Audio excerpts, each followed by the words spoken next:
Built in the 1960s, Memphis' City Hall has been the home of our local government for over half a century.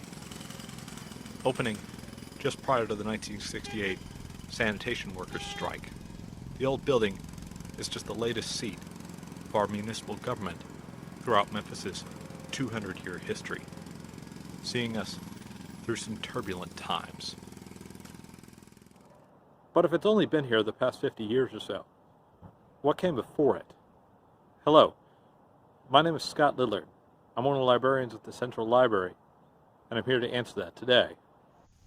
Moving from the Shelby County Courthouse, the current site of city government took over land vacated by the Ronco Spaghetti Company, a locally owned family business that had been a part of the Memphis landscape for decades.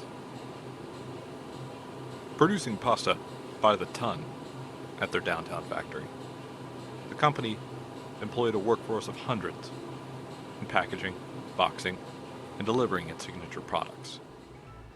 All the while, earning itself a coveted place at kitchen tables, with slogans like, "Those who know demand Ronco," and "Ronco, that's using your noodle."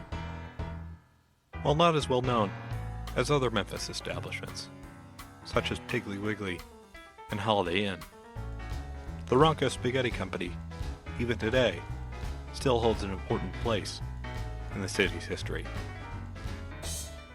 Started in the 1920s by two families of Italian immigrants, the company thrived for years, becoming a pillar of the local economy by the Second World War. However, expansions and advance of business led the company to sell its downtown factory to the city government in the early 1960s in favor of opening up a new site in Midtown, enabling the company to remain locally owned until the 1980s.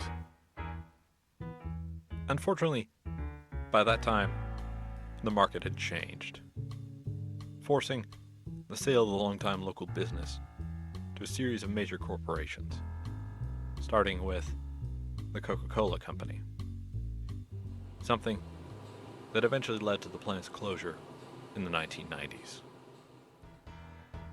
While no longer produced in Memphis, the Ronco brand hasn't forgotten about its roots in the Bluff City, making sure that its packaging remembers the place where it all started,